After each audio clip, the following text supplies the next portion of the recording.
Hello, everybody, and welcome to everybody's favorite youth baseball podcast, Clearing the Bases, featuring Coach Jimmy, Phil, and Jerry. I'm David Friedman, and I want to thank you for coming along this ride with us. How are we doing today, Coach? Doing good, Dave. Back into the swing of things. Got back from the convention. We're into winter workouts. We're going a million miles an hour here. Yeah, so since last we met, we went in a little bit of physically, geographically different directions as I was, roughing it down in Florida, the Bahamas, and Mexico. You decided to go to sunny Chicago. Oh, yeah. And it was balmy there. I think that when we landed, I think it was 3 degrees with a wind chill that was probably around 10 below zero, maybe even a little colder. And yes, just so you know, I was cursing you out. Yes. Well, we're kind of used to that, but maybe for a different reason this time. Yeah, a little bit different environment we were in. So you had the pleasure of heading up to the ABCA annual convention, which this year was in Chicago. Why anybody would do anything in January in Chicago unless unless the Bears happen to make the playoffs is just beyond me. Why don't you go ahead and give us a rundown about how the convention went for you? Well, actually, being at the convention actually warmed it up a little for some reason. It made that 10 below zero and maybe not feel so bad. All right, but nice. As usual, it was a great experience. There's just so many things that you can learn there. There's so many presentations. It's like we had talked about on the last show. You can't get to everything that's there. And even if you did, you wouldn't be able to soak everything in. It's just too much. Right. So it's basically, it was Thursday and Friday, right? And there's multiple things going on at the same time, right? So you have to pick and choose what you can get to. Right. And it's the majority of it takes place Friday and Saturday. So, we flew in Thursday, wandered around a little bit. There's not too much going on Thursday, and then hit the ground running. I went to, I can't even remember the first one I went to. There was just so many things that were there. Like, I remember one of the first ones that I did see was Mark Martinez from San Diego State University, who was talking about team infield defense. And just what a fabulous presentation. They all were. They were all great. Great. That's awesome. And I know you ran into a couple of friends from the show, right? I did. I ran into Anthony Pla. And it's funny, while I was there, Kevin Gallagher shot me out a text and sent me over to meet with Jeff Fry, who is involved with him with the Save the Game movement. So I got to meet Jeff. I met, there was just, you know what, Dave, there's just so many people that I met, and it was just, it's fabulous. The networking that goes on, the educational value. It's just, it's a great environment. I think that next year I got to find a way to rope you into coming with me. We'll see where it is, because I am not, I'm not going, if it's in another great location like Green Bay or St. Paul, maybe. Or maybe Anchorage, not Niagara Falls. I'm not particularly interested, but otherwise, if you can at least get near the Mason-Dixon line, maybe I'll venture out with you. Well, another one of the great things that they do with these conventions is they plan them out like 8 years ahead. So I believe next year is in Nashville again. It was in Nashville 2 years ago, and now it's back there again next year. So, okay, Nashville's a little more is a little more moderate. Yeah, that's something I could probably deal with. So we'll have to coordinate on that one. So anything specific you wanted to talk about with that in terms of, besides Martinez's program? Did you want to get into anything else from there? Well, I mean, I'll go through a few things that I did see, and some of them I watched the whole presentation. Others, I was leaving there to go to something else. I saw Brian Kane, who's a peak performance coach, who was fantastic. I mean, that guy's got more energy.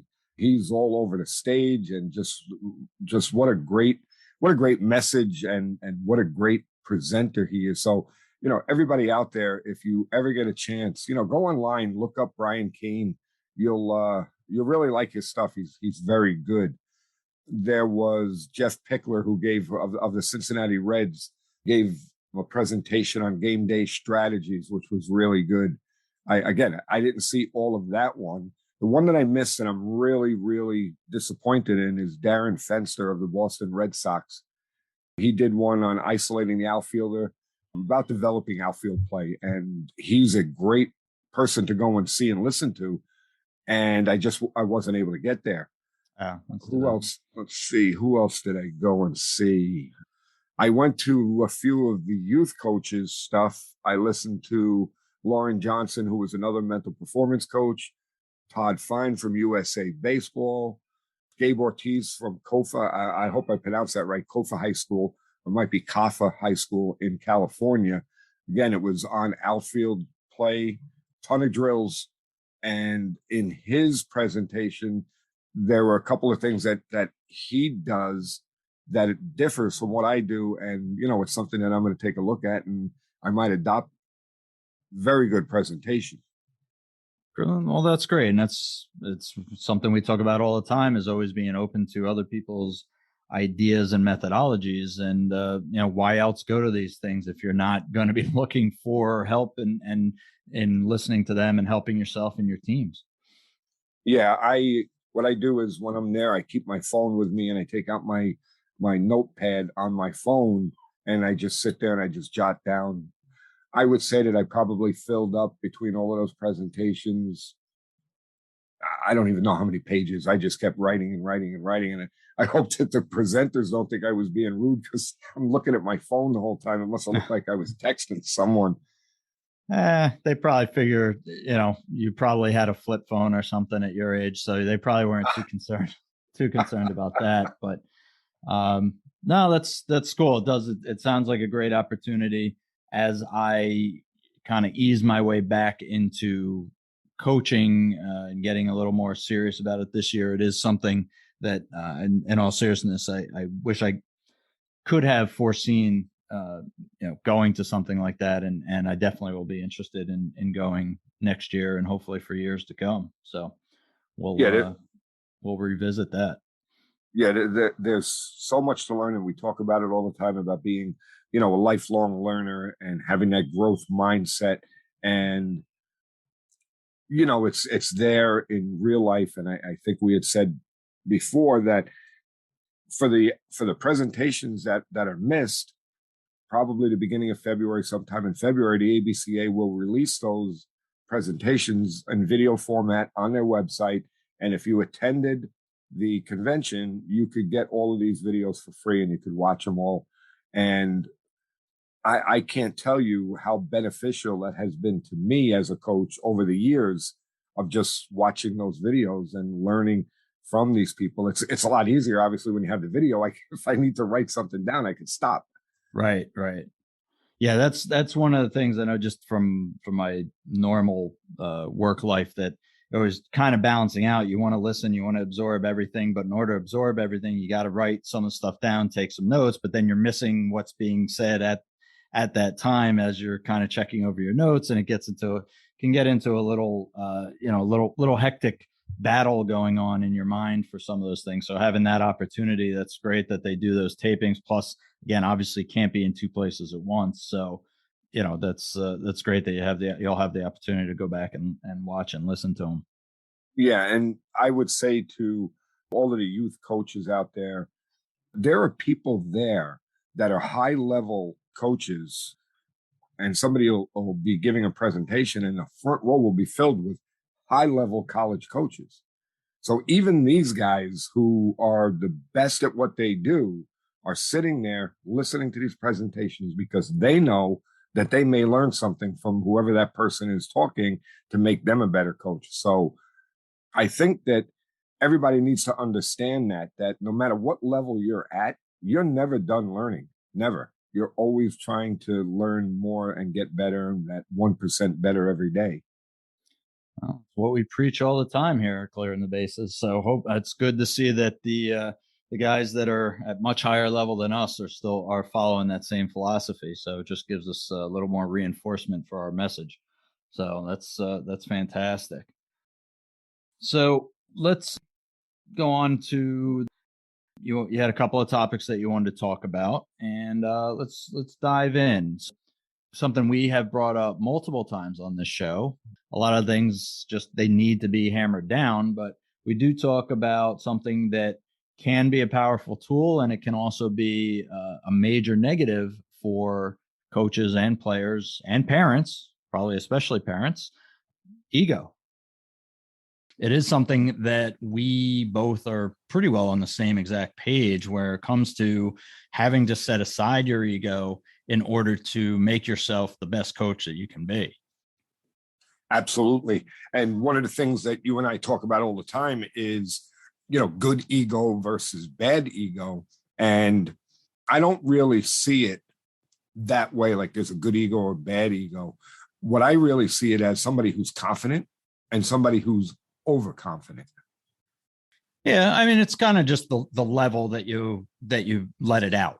When I said because you've got, in order to be an effective leader, coach, teacher, all the things that we are, mentors to young adults, you have to have some ego involved there because you have to have confidence in what you're speaking. Now, if you don't, then you haven't done your homework, you haven't planned the way we talk about doing. But I believe you have to have some. It makes you an effective leader because you have to. If you're not confident in what you're talking about, that'll come through in your spiel, and the kids and the parents are going to look at this and go, well, if this guy doesn't even believe it, why would we believe it? Right. Well, let me ask you this. What do you think? Could it just be a matter of self-esteem where somebody that will say doesn't have a big ego might have a high level of self-esteem? It's really a matter of semantics because it's just the term ego is generally used as a negative, right? We don't hear it. We don't hear, that guy really uses his ego. Well, we term it into something else like self-esteem, like confidence, like whatever. To me, it's all the same thing. So right. It's just a matter of like I said, the wording of it, the word ego, the term ego has such a negative connotation to it. We like to push it aside. I think that that's kind of like what I'm getting at is that when we use the word ego, again, it's always looked at as a bad thing. Whereas if you said, hey, you know what? Coach Dave is great coach, a lot of self-esteem, very confident. Okay. All of that is part of ego, but it's not looked at when said, if you look at it on the flip side to say, hey, Coach Dave, geez, that guy's got some ego.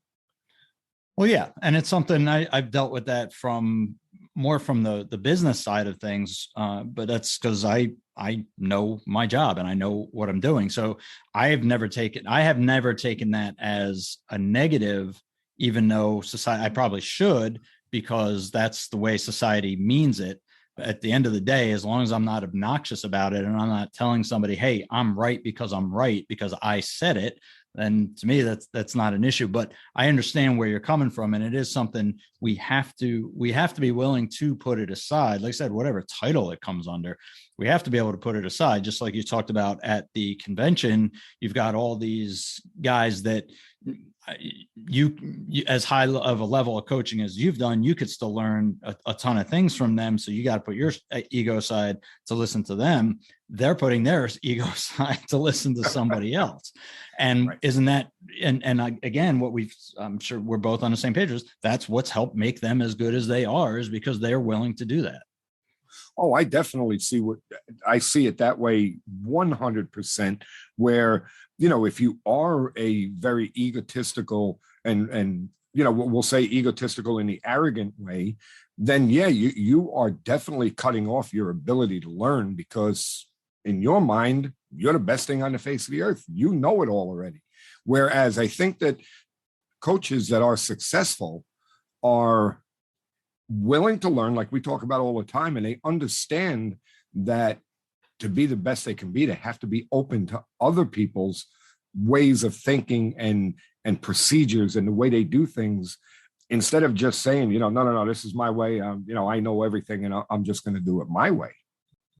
Yeah. So really it's not about having an ego, not having an ego. It's a matter of using it correctly, really, and not letting it use you. But I will tell you this, if somebody does say something to you about your ego or about, that you're coming across that way as though, or you hear somebody talking about you or one of your assistant coaches or whatever in terms of ego, it is a time to self-reflect and make sure that you're not coming across the way you're not intending to, where, yes, I know what I'm doing, but no, it's not that I'm not open to learning new things.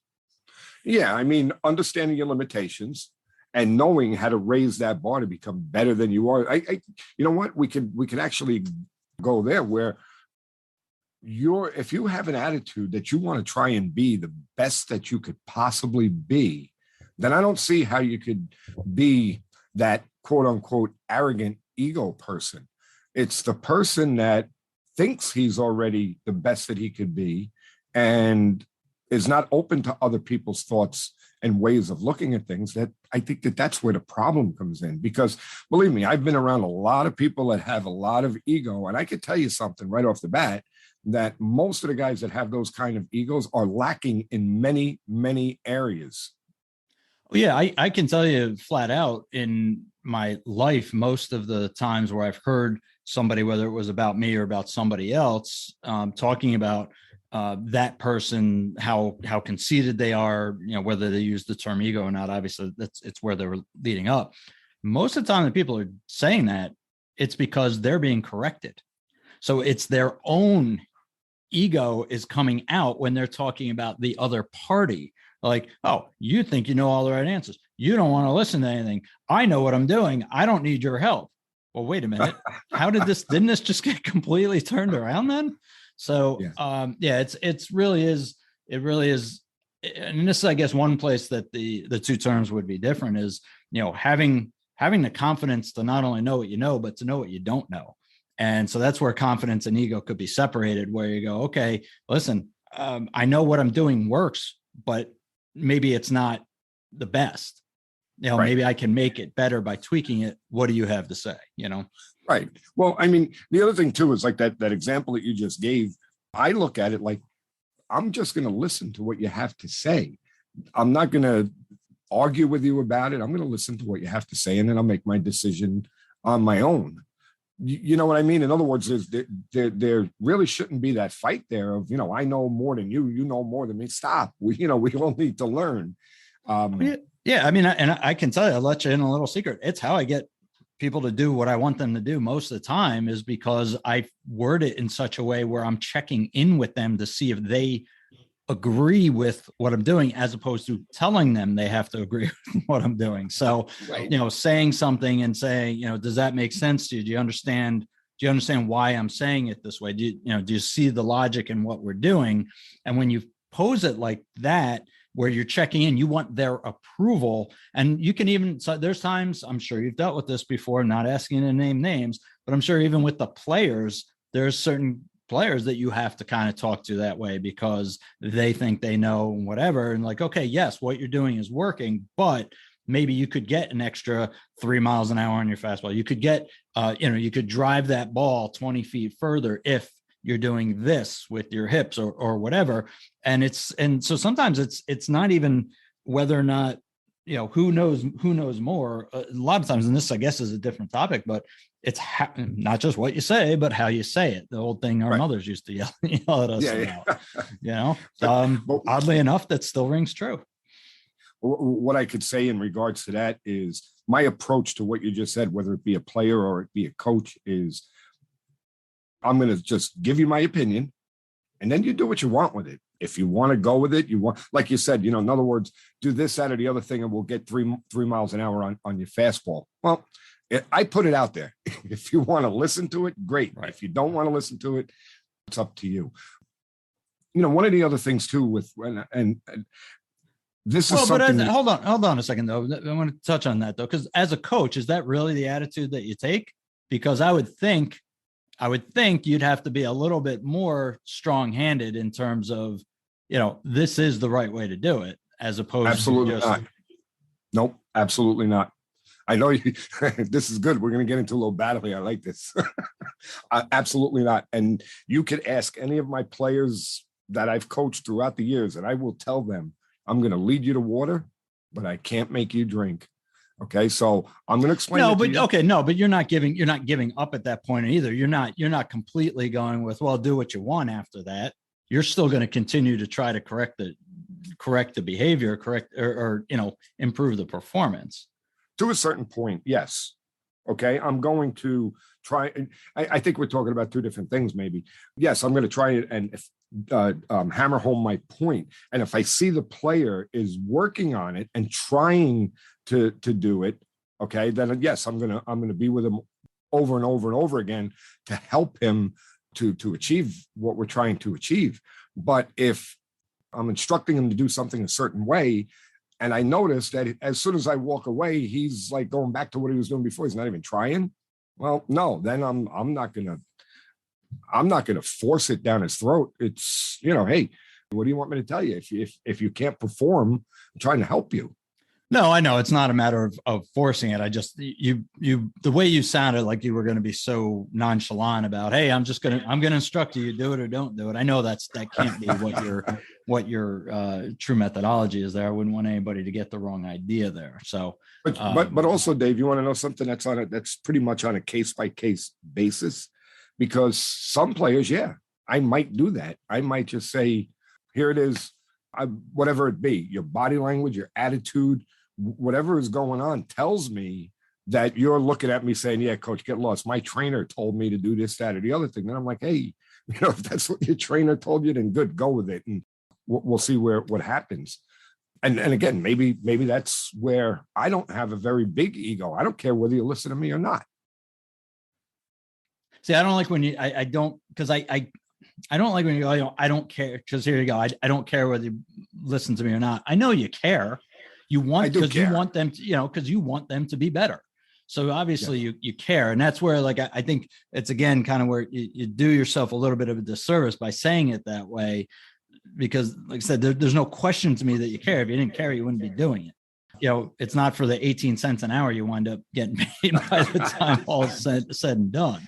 So, right. Yeah. Now, but going back, yes, obviously, I don't know, you may have heard me say this before, attitude comes way into play on that. If the person has a bad attitude about it and clearly doesn't want to listen to you, then no, you're not going to keep banging your head against the wall. In some cases, there's other kids that, you just need to work a little harder to reach. Obviously, everything's an individual basis, and it kind of depends on what the attitude is. If it's, I don't want to do it that way because yes, the guy, whoever I'm paying, $50 an hour to train me is doing it a different way versus a kid who just, I don't know, there's kids that are in tough situations. They're not used to having that person that cares about them. So they don't know that yet. You got to break down that wall with some of these kids. But, in general, again, it can't be, if the attitude is not there, the open attitude from the person on the other side, and it's whether it's the player or the parent, quite frankly, because that comes into play sometimes too. I'm sure you've seen, of course.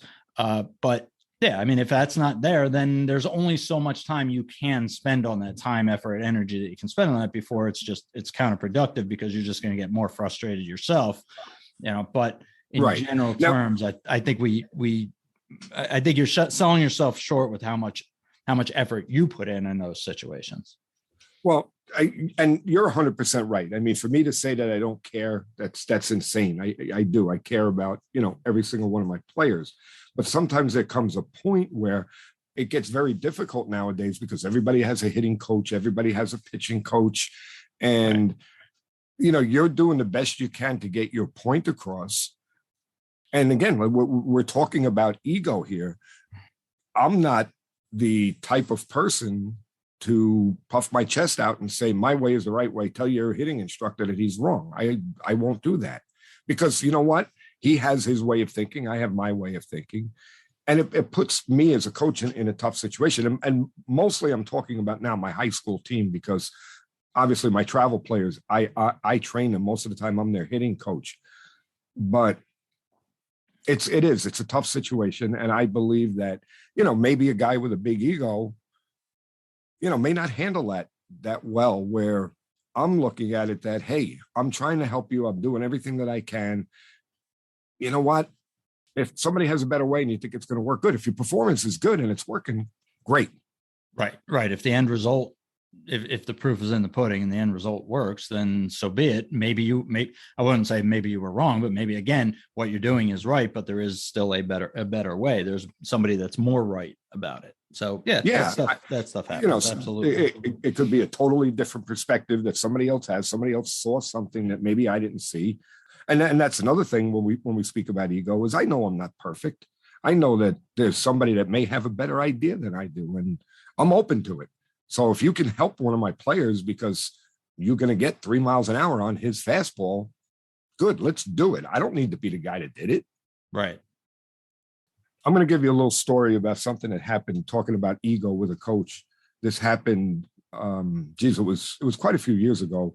We were playing in a tournament, semifinal game. The team that we were playing was a very well-known, very strong team. And we had our meeting at home plate. They were the higher seed. So we went up to home plate, and the umpire said, to the opposing coach, you're the home team. And he looked at the umpire and he goes, you know what? He goes, we don't need to be the home team. He said, let them be the home team. And it was the way he said it. And one thing I'm big about, it was his body language. What he was saying was, they could be the home team. We're so good that we're just going to destroy them. That is the type of ego that I'm talking about that drives people crazy.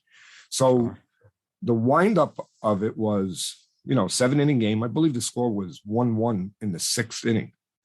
You could see him sweating now because he knew that we were going to have the last crack at it, and he gave it to us. They wound up winning the game, I think 2-1, 3-1. They scored in the top of the 7th, and we couldn't come back, and that's fine. But again, there's the arrogance and the ego that did not need to be displayed. I knew who I was playing, and I was taking my team and going out there and trying to do the best we could to try and beat him. But the thing is, my opinion of that person, he's actually a local guy. I don't know him that well, but my opinion will never change of him until he proves me wrong. But I look at him like he's an egotistical maniac, because that's just not something you do. Oh yeah, I mean, to be at that level in a tournament where anything can happen. What if his pitcher tripped on the way out to the mound the first inning? And exactly. I mean, anything can happen, and you just potentially hurt the kids, everybody on the team. That's insane. Obviously that's a position where you're putting your ego over and above everybody on your team's interest. So we've touched on the good ego, the bad ego, and kind of put it together where the good ego is where you're confident and you're self-assured. The bad ego is where you come off kind of arrogant and self-centered. So what's the answer? Well, that's up to the individual to decide how they want to come across to people. Really, I do think a lot of that is a choice. I would find it very hard to believe that somebody that does have that, again, I'll use the term arrogance, that high ego arrogance, that they don't realize it at some point. That seems unlikely. It seems unlikely that nobody's ever told them that's right where they're at, or they haven't pushed people away, lost relationships, player relationships, coach relationships because of it. So to me, it's a choice. We talk about the mental side of the game all the time, and that applies to coaching as well. It's a choice from a mental standpoint of how you want to go into each and every interaction that you have. So, obviously from Clearing the Bases group here, we feel very, very strongly about this. I think it's something that has led to both of our not only success, but the expansion of our skill sets and our knowledge base through the years, and it's going to continue to do so going forward. One of the big ways that I think this can manifest itself, we'll switch topics here a little bit, is we're in the beginning of the winter season here, especially up in the Northeast where we are. Some of our friends down in South America, in the southern states, maybe you guys are still able to get outside and do some training. Obviously, we are confined to the gyms, the school gyms, and the practice facilities at this point. So one of the big challenges that we have is in practice planning. And the segue that I'll make with that is, the super ego coaches, they're just going to dust off last year's book and start going, okay, well, the first practice last year I did this, and it's the same as it was the year before and the same as it was the year before. And the progressive coaches are going to be looking for new and better ways to develop their team. So as you're starting to put together your programs for both your travel team and your school team, what types of things are you doing to get ready for the season coming up? Well, the blueprint stays the same. So to just address what you were saying, looking for newer and better ways to train, the blueprint kind of stays the same where we do with my travel team, because we're not doing anything with the high school team right now. What we do is, we'll get there. I'll take my first few minutes. I usually have a quote that I'll go over with the players, and that's how I begin my practice. Explain to them what the quote means, and explain how it's beneficial to the player. And then we'll do our dynamic stretching. We'll do our static stretching. We'll do a little bit of running. Then we'll activate our arms. Those parts of the practice are staples. Then what we do is we will break out into two groups. One group will be doing infield drills, another will be doing outfield drills, and then we'll switch them. And so everybody, because at the age that I'm coaching the travel team, they're 14. I believe that all players should work out in all positions at this point still. Maybe next year, the year later is when we start to pigeonhole players into certain positions. So I want everybody doing infield and outfield drills. Then we will do a little stuff that we can do inside, such as, maybe doing double play feeds. We'll do some throwing relays. We'll, that type of thing. But that, like I said, that blueprint stays the same. Then we go into our hitting, and then we're done for the day. But to your point, with my practice plans, every year those drills and everything changes. Some stay the same. There are some rudimentary things that I need to go over every year. So what I want everybody to understand is that whether it be your outdoor practices, in the spring, or your indoor practices in the wintertime, the major goal of your workouts and your practices is to provide an efficient, productive, and purposeful training session. Okay. In other words, what I'm getting at is just don't go through the motions. Be as efficient as you can, productive and purposeful. I tell all of my players from day one, when we start working out with a new team, especially, is that everything we do with intent and we do with purpose. What this does is it gives every player the opportunity to improve mentally, emotionally, physically, while having, what's that key word? Fun.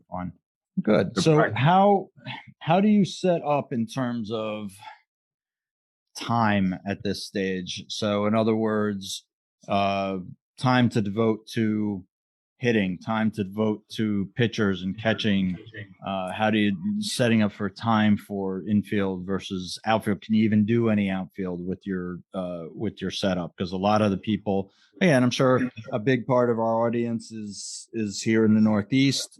We have a pretty good sized audience up in Canada as well. So indoor practicing for something like outfield is definitely a major challenge. Yeah, the outfield drills are tough. However, if you break down a lot of the stuff that outfielders do into rudimentary things, simple things like fielding ground balls, you could work on that with your outfielders. They can, they could work on their pro step or their crow hop, whatever the coach prefers to do. They could work on that. There are a lot of things you can do. Communication drills, you can do cone drills, you could do drop step drills. for your outfielders. Again, it's not the same as it would be outside. Obviously, the ball can't go up as high, but you're working on their footwork, you're working on their movement patterns. There is quite a bit that you can do. The infield stuff, again, there's a million things that you can do. You could work on double play feeds. You could work on rudimentary things in terms of how we're placing our glove, how we're fielding ground balls. There's a million things out there that you can learn from that'll give you stuff that you can do inside. And sure. I guess I left out the important part about the question that you just asked is time. So what I do is I actually have a practice plan that's done way ahead of time, and everything is timed. So, we'll work on drill A for so long, drill B for so long. And once we're done, we go to the next. But the one thing that I will caution a lot of coaches on, this is my philosophy, that I believe if you're having your players do a drill and they're not doing it right, don't go to the next one until that one is at least better than when you started. And then you could pick it up again. So in other words, what I'm getting at is the time is a guide. You may not get to everything because you may have to spend more time on certain things than others. But I believe at the young levels, the important thing is that they get it right. Right. And that was one of the things I was going to ask you, because I know how much you do prepare ahead of time, how much you go through in terms of setting up your practice plan so that you're not standing around, hey, what do you want to do next? What's going on? You do want to be to me, it's very important to be really, really organized with this stuff. Again, you don't want the players, the assistant coaches, the parents, if you have parents at your practices watching, you don't want to give them any of those seeds of doubt. You don't want to plant any of those seeds of doubt that you're not set up and you're not organized, and that because every minute that you're there, obviously, almost like a taxi cab from back from the day when people used taxis, that the meter is running when you're in those places. You have an hour or 2 hours or 3 hours or whatever it is, and that's it. So you do want to be really set up with that stuff. So if you have it planned out where, all right, I'm going to do this for 15 minutes and then we're going to move on. But during that 15 minutes, you have to have some flexibility there because, if it's something that the majority of the kids just aren't getting, or they're not doing it the way they want, or they start screwing around too much, maybe there's a discipline area for you where, all right, you know what? I'm not liking this I'm not liking the attitudes and the efforts here. We're doing push-ups. Or we're, like you said, half-assing the way through one drill and now we're just going to move off to another drill. Probably not. That's probably not the right way to go. That goes back to the principle of practice with intent and with a purpose. So one of the main things that needs to be understood is whether you're practicing inside, outside, you have to keep it simple. What you want to do is you want to practice the areas of the game that happen most often. The fundamentals need to be perfected by quality-focused repetitions. You want those focused repetitions so that they become an automatic response for the player in during a game. When you're running a practice, you are actually trying to teach your players how to practice themselves so that they could oversee their own efforts, performance, and improvement.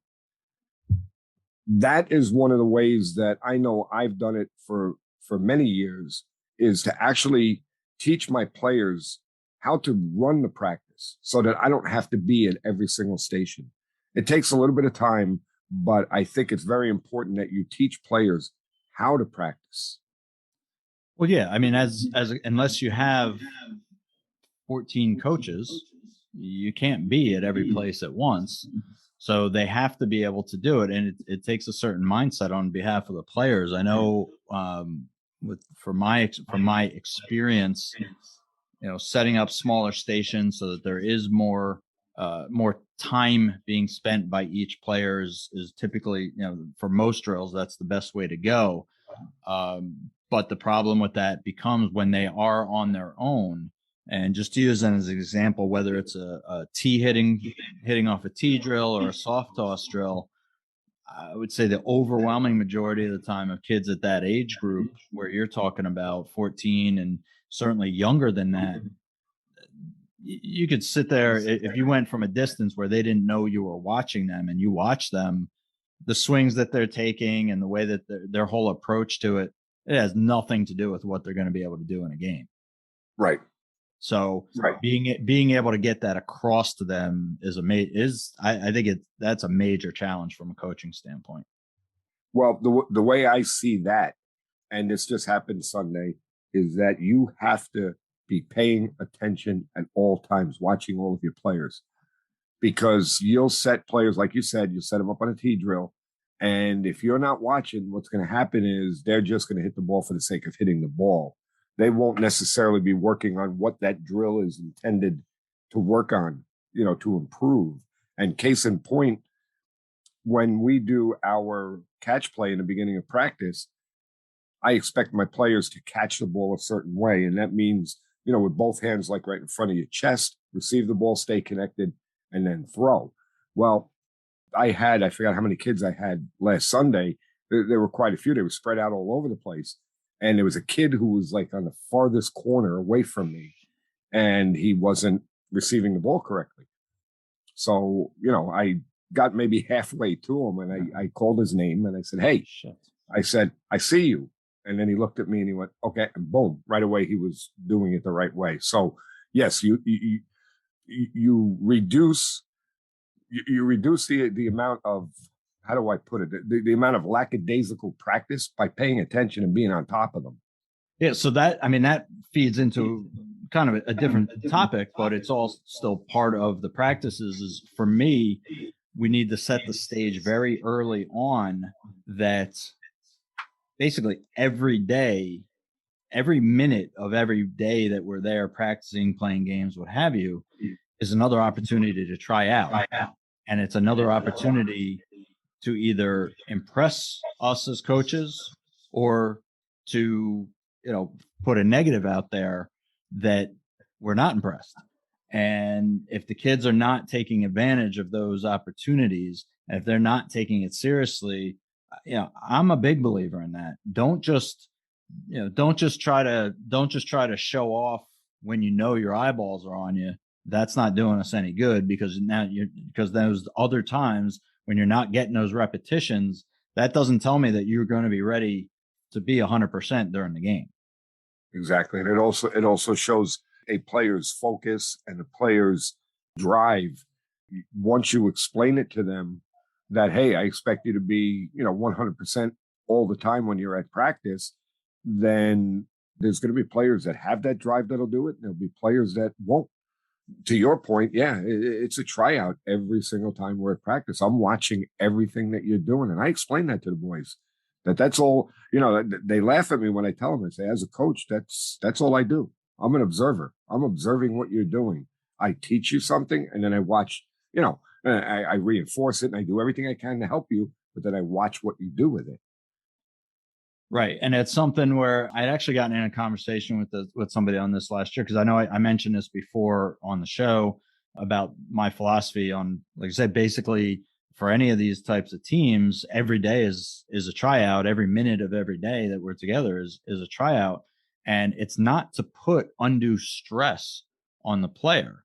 And in fact, to me, it should be the opposite, because if you know that at all times you're expected to act the same way and you're expected to perform the same way, then to me that takes pressure up, because you don't have to think about it and you don't have to try to flip that switch to turn it on.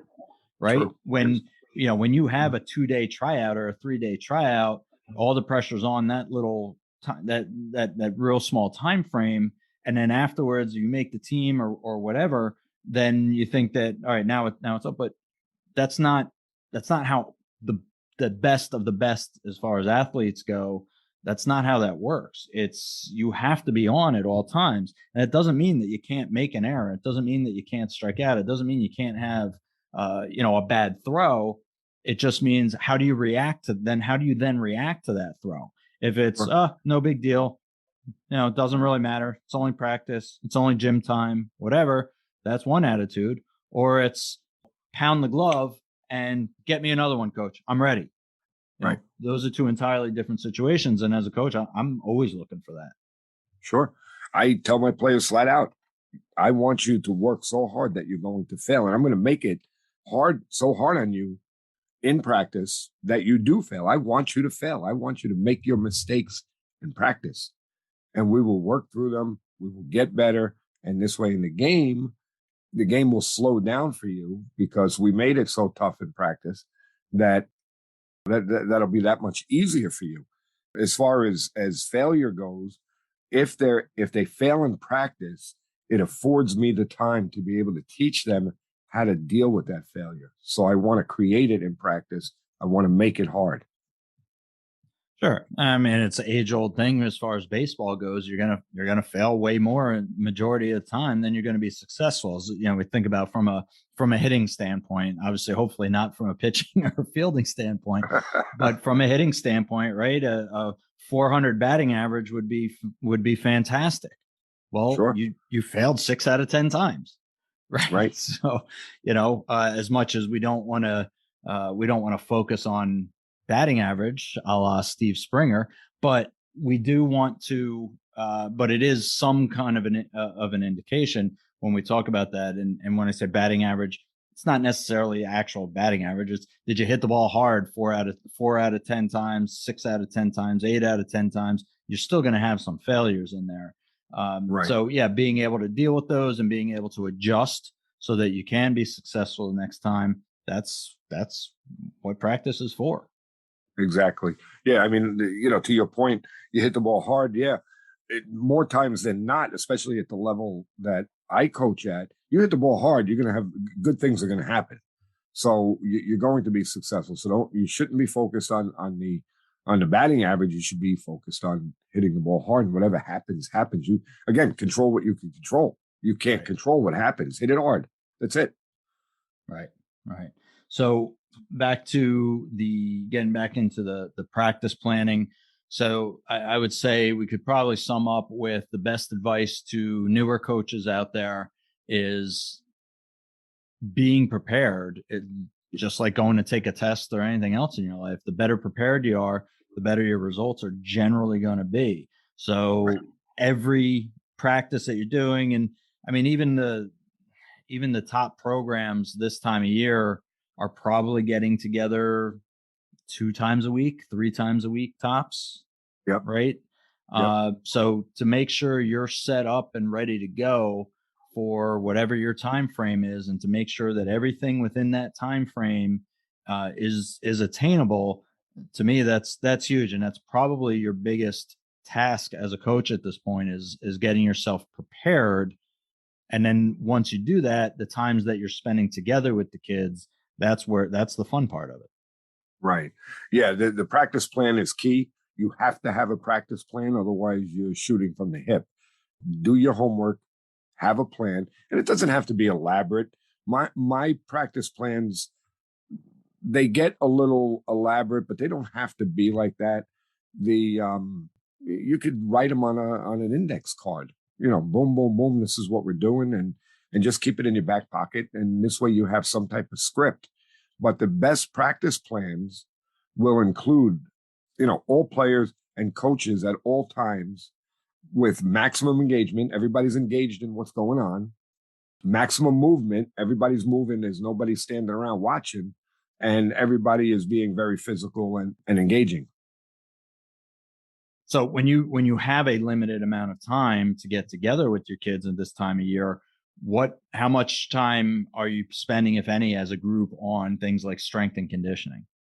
We really don't spend much time on strength and conditioning during our team workouts. We do have nights when they come in to the facility and do their strength and conditioning, are separate from our practice. Really, the only conditioning that we do is at the end of practice when we're all done, we do our sprints.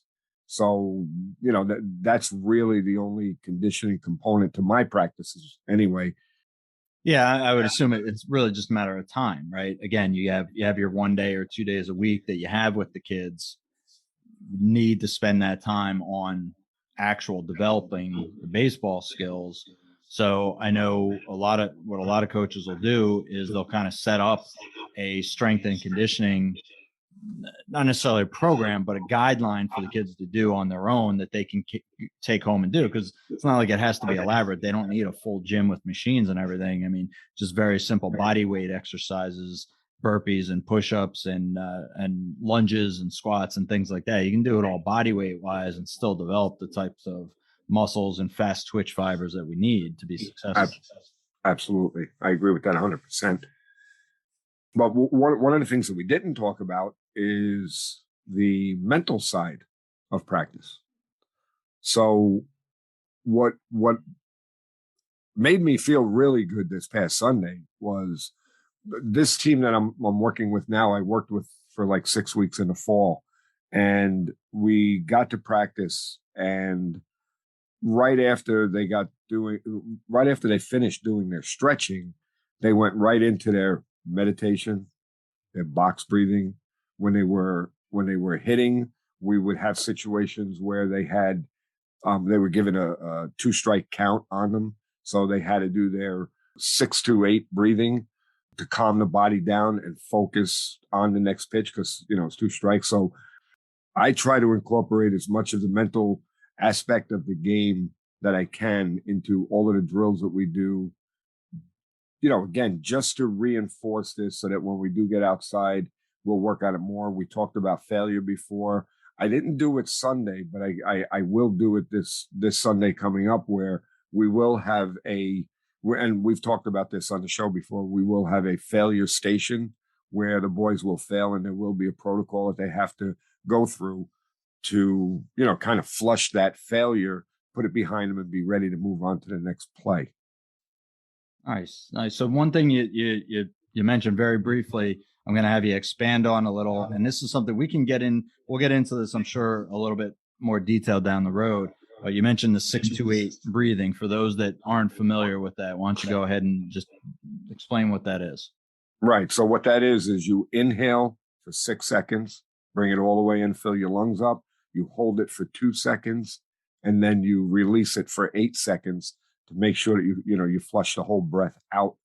That's something that is used to calm the player down, let him better focus, so that, again, I'm using it in a 2-strike situation. It makes the player focus more, and the results are usually better when they're calm, instead of, gripping the bat really hard, getting in there and feeling the pressure of the moment. We teach them how to calm down whenever they need it in the batter's box. And we do the same thing with our pitchers too.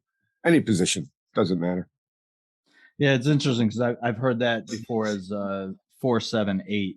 And I mean, I'm sure there's all different methodologies out there. And you mentioned like box breathing. I think that's 5 seconds at a clip for each. The way we do it is 4. 4. Okay. Yeah. 4 or 5 seconds. And again, you're with younger kids, so maybe it's more catered towards that as opposed to full grown males.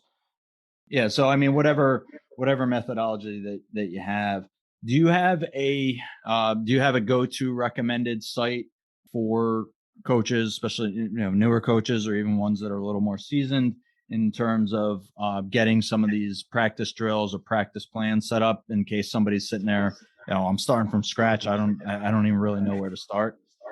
The best thing for a youth coach, a young coach, starting out, little league, maybe travel ball, is USA Baseball. Download their mobile coach app. We spoke about this before. There's tons of drills. There are pre-made practice plans. There's everything you need. And the good thing about it is they don't just tell you, ABC drill. What they do is sometimes they have a video that shows you how the drill is done. And they also give you a sheet that will tell you what you're looking for and what the primary purpose of that drill is. So if you're a new coach, that is, I wish I had that when I first started coaching. All right, great. So just go out to USA Baseball. I know on their website they also have all this stuff. You get it on the app. That's good, but you don't really.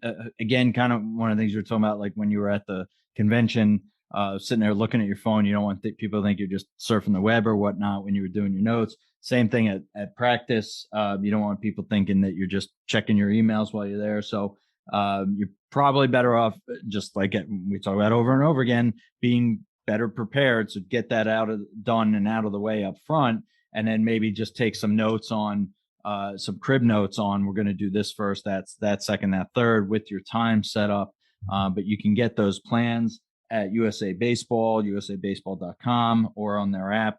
There's a ton of good tools out there for those that are starting off, or even if you've been doing this for a while.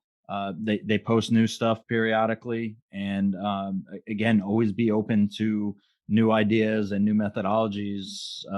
Don't just sit and think that the way that you've been doing it, even if you're a high school coach and you've been doing it for 10 years this way, like I said, you want to keep expanding out your knowledge base and looking and seeing what's the latest thing that's out there. Maybe it's not better than what you're doing, but maybe it is, and you won't know until you take a look. No doubt. It's all about getting better. 1% better every day. So take in as much information as you can. Find, there's got to be people that are around that can mentor young coaches, whether it be a high school coach or maybe a well-respected travel coach in your area that can teach you how to run a practice. I could tell you that, speaking for myself, I was never fortunate enough to have that. I had to learn it all on my own, and it's tough learning it on your own. It takes a long time, and it takes countless hours of studying. But not that it can't be done. It can, because, like I said, that's the way I did it. But if you can find somebody that can run, go to a local high school, watch them run his practice. Go to the local college, watch them run their practices. Those are very simple ways that you could see how it's done. Yeah, just make sure you're using the tools that are available for you. No reason to try to reinvent the wheel. The tools that are there, there's a ton of things that are online. Obviously, I'm sure, like myself, I'm sure you've seen some good, some bad, because there are a lot. There's so much out there now as far as YouTube videos and whatnot. But get in and just do your homework, do your research. We'll take a look. If you want some more specifics, definitely reach out to us. Easiest way to get us is on email, clearingthebases@gmail.com. That's clearingthebases@gmail.com. You can reach out to us on Twitter at the CTB Show. That's at the CTB Show. Make sure you support friend of the show, Matt Cole's Facebook page, Youth Baseball Coaching, Support Drills and Philosophy.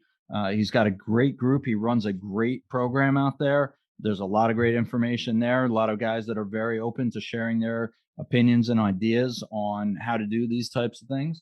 And, again, reach out to us. Let us know. Our shows have been doing phenomenal, and we can't thank you guys enough. If you have anything that you want to run by us, suggestions for future shows, you want to come on and be a guest, we do have a list of people that are looking to get on. So we're working through that. We're going to be putting out shows regularly, just like we have been, and we'll get to you. So feel free to reach out to us. Again, Jimmy and I were both away a little bit there. I know I have a couple of people that I need to get back to from that. So I'm getting back to normal life here, and I will get back to you guys. We will reach out to everybody that reaches out to us. We appreciate it. Don't want you to think that we don't. But yeah, again, thanks to everybody that's been tuning in. It's been fantastic. Rate, subscribe, tell a friend. As the show keeps growing, we'll keep putting out the topics that you want to hear about, and hopefully we'll keep this thing growing. So always keep in mind, and hey, let your kids know, let your players know, man. The only two things that we can control at all times are our effort and our attitude. Give me 100% effort, positive mental attitude, PMA. Good things will follow. Final words this week, Coach? So we talked about the convention in the beginning of the show, the ABCA convention. I would encourage all coaches to become a member of the ABCA. Along with USA Baseball, those are two organizations that are a big help to coaches at any level. So I would encourage everybody to join the ABCA. It's not expensive, and you'll meet all kinds of people, great coaches, and it's fantastic. That's number one. The other thing that I wanted to say, we touched a little bit about ego, good ego, bad ego. Let's all, work towards having that good type of ego, and let's leave that bad one behind. It does no one any good. So with that, one other thing that I want to say before we go. If anybody ever wants to see any of my practice plans, just shoot us out an email or, reach out on Facebook or Twitter. Give me your email address and I'll show you a sample of what one of my practice plans look like, just to give you an idea of what you can put together, and it may help you. So with that being said, remember, people don't care how much you know until they know how much you care. Thanks again, everyone, and we'll see you on the next one.